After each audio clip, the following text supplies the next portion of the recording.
दुनिया की राजनीति में आज एक नया अध्याय लिखा जा रहा है। भारत, रूस और चीन का गठबंधन यानी RIC, रूस, इंडिया, चीन, एक बार फिर सक्रिय हो गया है। जब से भारत ने वैश्विक मंच पर अपनी कूटनीति का असली दम दिखाया है, तभी से अमेरिका और पश्चिमी देशों में हलचल मच गई है। अब सवाल ये उठ रहा है, क्या यह वही पल है जब भारत ने वीटो से भी बड़ा हथियार अपने हाथ में ले लिया है? क्योंकि RIC के सक्रिय होने का मतलब है कि अब वैश्विक शक्ति संतुलन पूरी तरह बदलने वाला है। RIC क्या है और इसका इतिहास? RIC यानी रशिया, इंडिया, चाइना त्रिपक्षीय गठबंधन की शुरुआत 1990 के दशक के आखिर में हुई थी। इसका उद्देश्य था पश्चिमी देशों के प्रभुत्व को चुनौती देना और एक बहुध्रुवीय दुनिया की स्थापना करना।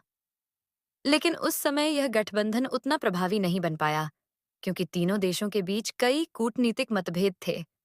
हालांकि आज जब विश्व फिर से दो ध्रुवों में बंटता दिख रहा है, अमेरिका बनाम एशिया पैसिफिक गठबंधन, ऐसे में भारत का RIC में सक्रिय होना एक बड़ा संकेत है कि भारत अब निष्क्रिय दर्शक नहीं, बल्कि गेम चेंजर बन चुका है।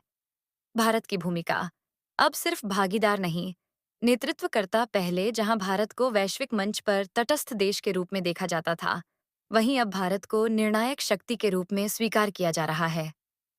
RIC की ताजा बैठक में भारत ने जो प्रस्ताव रखे, उसने दुनिया को चौंका दिया। भारत ने संयुक्त राष्ट्र UN में सुधार की जरूरत पर दो टूक कहा। साथ ही विकासशील देशों की आवाज को मजबूत करने की बात रखी। भारत ने स्पष्ट संदेश दिया कि अब दुनिया को एशिया की शक्ति को नजरअंदाज नहीं करना चाहिए। इस बयान के बाद अमेरिका, ब्रिटेन और यूरोपीय संघ में हलचल मच गई, क्योंकि अगर RIC ने मिलकर संयुक्त राष्ट्र में कोई बड़ा कदम उठाया, तो WTO सिस्टम की नींव हिल सकती है। अमेरिका में क्यों मच गया हड़कंप? RIC के एक्टिव होने से अमेरिका के सामने सबसे बड़ा डर यह है कि भारत अब पूरी तरह पश्चिमी खेमे से अलग रणनीति अपना सकता है। हाल ही में भारत और रूस के बीच हुए ऊर्जा समझौतों और भारत चीन के बीच व्यापारिक सहयोग बढ़ाने के फैसलों ने वॉशिंगटन में खलबली मचा दी है, क्योंकि अमेरिका जानता है, अगर भारत, रूस और चीन एक साथ आ गए, तो डॉलर की वैश्विक पकड़ कमजोर पड़ सकती है। इसके अलावा RIC के देश अब नई अंतर्राष्ट्रीय भुगतान प्रणाली, नॉन डॉलर ट्रेड सिस्टम की ओर बढ़ रहे हैं, जिसमें भारतीय रुपया, युआन और रूबल का इस्तेमाल होगा। यह सीधा हमला है अमेरिका की आर्थिक नींव पर। संयुक्त राष्ट्र UN में भारत की गूंज RIC की बैठक के बाद भारत के प्रतिनिधि ने संयुक्त राष्ट्र में जो भाषण दिया, उसने पूरी दुनिया का ध्यान खींच लिया। भारत ने कहा, UN अब 1945 का नहीं रहा। अगर वह 2025 की दुनिया को नहीं समझेगा, तो वह अप्रासंगिक हो जाएगा। भारत का यह बयान एक संकेत था कि अब समय आ गया है जब वीटो सिस्टम में भी बदलाव हो। अगर RIC देश मिलकर कोई प्रस्ताव लाते हैं, तो 146 से ज्यादा देश भारत के समर्थन में खड़े हैं।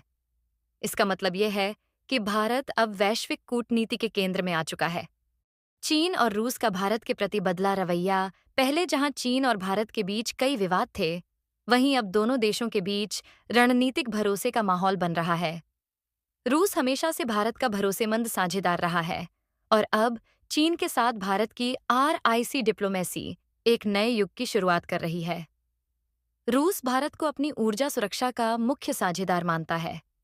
चीन भारत के बाजार को अपने लिए सबसे बड़ा अवसर देख रहा है, और भारत दोनों देशों के बीच एक शांति दूत की भूमिका निभा रहा है। इस त्रिकोणीय सहयोग ने अमेरिका और NATO को असहज कर दिया है। WTO सिस्टम पर उठे बड़े सवाल, RIC के पुनः सक्रिय होने से संयुक्त राष्ट्र की नींव पर सवाल उठना लाजमी है। भारत का मानना है कि वीटो सिस्टम अब पुराना हो चुका है, क्योंकि ये केवल 5 देशों, अमेरिका, रूस, चीन, फ्रांस, ब्रिटेन के हितों की रक्षा करता है। RIC के मंच से भारत ने साफ कहा, दुनिया के 200 देशों में से सिर्फ 5 का फैसला पूरी मानवता पर लागू नहीं हो सकता। इस बयान ने UN महासभा में जोरदार बहस छेड़ दी है।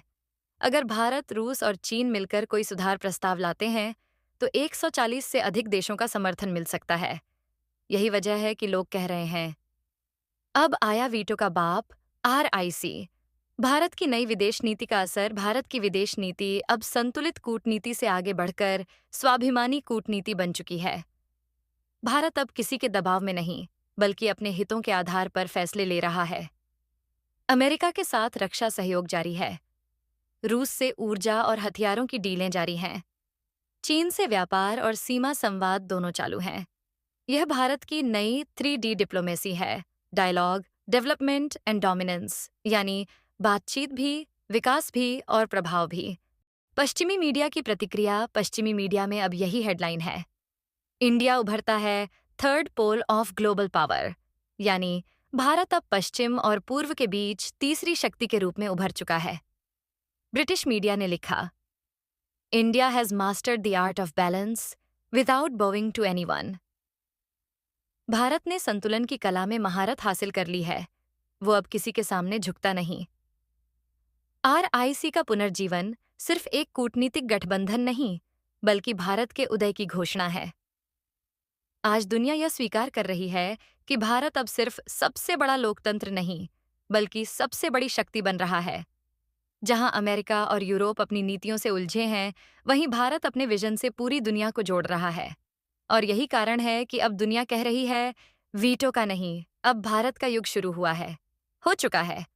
अगर वीडियो जानकारीपूर्ण लगी तो लाइक, शेयर और चैनल PGT पजल को सब्सक्राइब करना मत भूलिएगा। मिलते हैं अगली वीडियो में एक और बड़े खुलासे के साथ।